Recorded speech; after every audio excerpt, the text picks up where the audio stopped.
Assalamualaikum warahmatullahi wabarakatuh. Perkenalkan, nama saya Gesti Prajaning Tias dari STEBI Global Mulia, jurusan Ekonomi Syariah dengan NIM 602022400006. Pada kesempatan ini, saya akan memaparkan hasil analisis saya mengenai dampak Indonesia bergabung dengan BRICS terhadap ekonomi mikro Indonesia.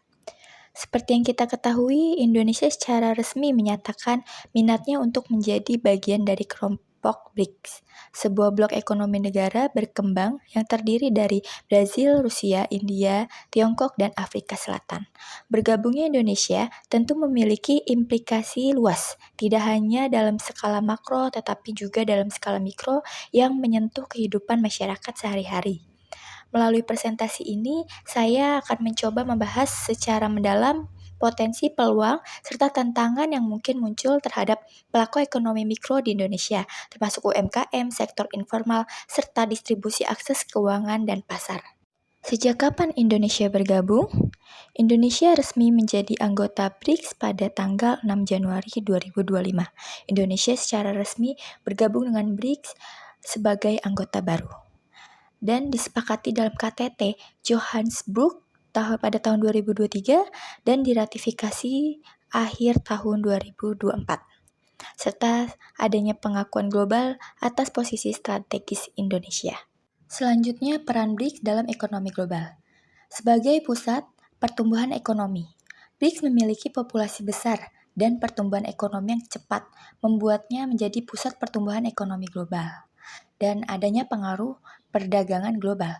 BRICS memiliki peran signifikan dalam perdagangan global dengan Tiongkok sebagai salah satu negara dengan perdagangan terbesar di dunia. Dan adanya inovasi dan teknologi. BRICS memiliki negara-negara yang maju dalam inovasi dan teknologi seperti Tiongkok dan Rusia. Selanjutnya, konsep dasar ekonomi mikro. Adanya permintaan dan penawaran. Permintaan dan penawaran menentukan harga dan kuantitas barang di pasar.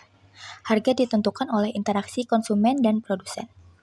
Selanjutnya ada persaingan pasar.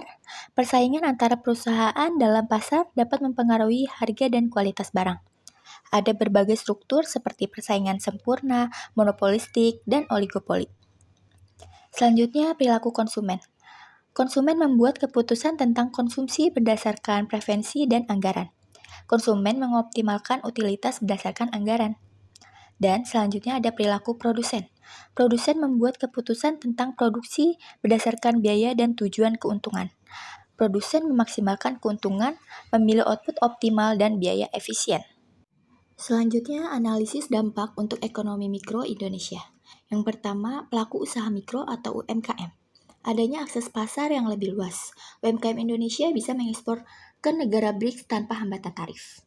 Dan adanya pembiayaan alternatif. Lewat NDB, UMKM bisa mendapatkan pinjaman dengan suku bunga yang lebih rendah dan dalam bentuk rupiah. Selanjutnya ada teknologi dan kemitraan. Kolaborasi dengan negara manufaktur seperti Cina dapat meningkatkan kapabilitas dan akses teknologi. Nah, bergabung Indonesia dengan BRICS dapat membuka peluang pasar baru bagi UMKM, terutama dalam perdagangan dengan negara-negara BRICS. Tantangan persaingannya, UMKM juga akan menghadapi persaingan yang lebih ketat dari perusahaan-perusahaan besar di negara-negara BRICS. Yang kedua ada persaingan produk. Ada peningkatan persaingan. Bergabungnya Indonesia dengan BRICS dapat meningkatkan persaingan produk di pasar domestik, terutama dari produk-produk impor dari negara-negara BRICS. Adanya peluang diferensiasi. UMKM dapat memanfaatkan diferensiasi produk untuk meningkatkan daya saing di pasar. Dan adanya kanalisasi impor. Produk murah bisa menekan keuntungan jika UMKM tidak responsif terhadap biaya dan kualitas. Yang ketiga, harga barang import atau ekspor. Adanya peluang harga kompetitif. Bergabungnya Indonesia dengan BRICS dapat membuka peluang harga kompetitif bagi barang-barang ekspor Indonesia. Dan adanya resiko fluktuasi harga. Namun juga ada resiko fluktuasi harga barang impor dan ekspor akibat perubahan kondisi ekonomi global. Harga ekspor UMKM bisa lebih stabil dengan perdagangan non-dolar, berdampak positif terhadap daya saing valuta. Harga impor bahan baku mungkin lebih kompetitif jika tarif BRICS rendah. Sebaliknya, kebijakan balasan bisa menaikkan biaya impor non-BRICS.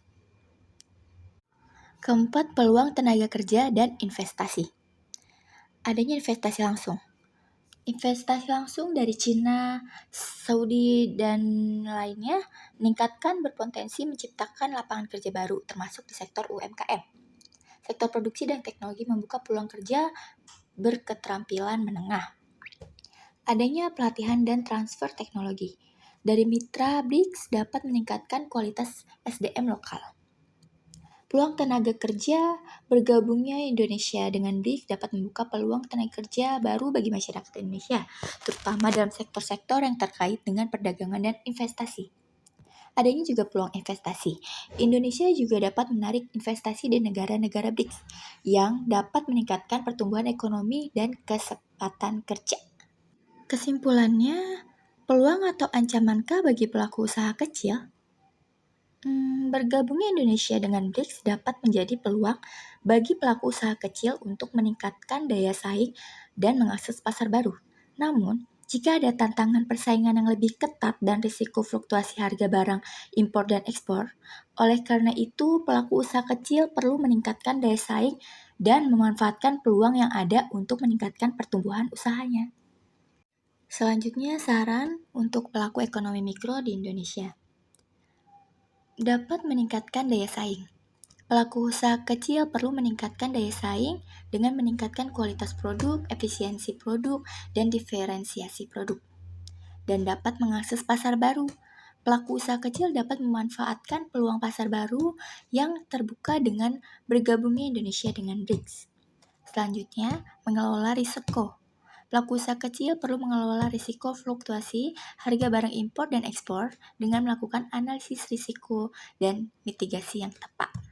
Dengan demikian, bergabungnya Indonesia dengan BRICS dapat menjadi peluang bagi pelaku usaha kecil untuk meningkatkan pertumbuhan usaha dan daya saing di pasar global.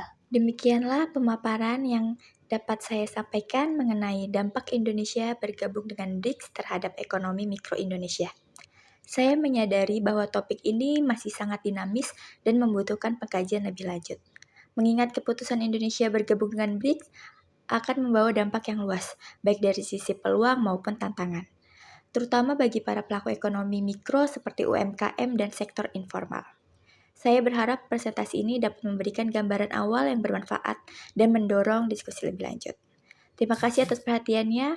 Mohon maaf bila ada salah kata. Wassalamualaikum warahmatullahi wabarakatuh.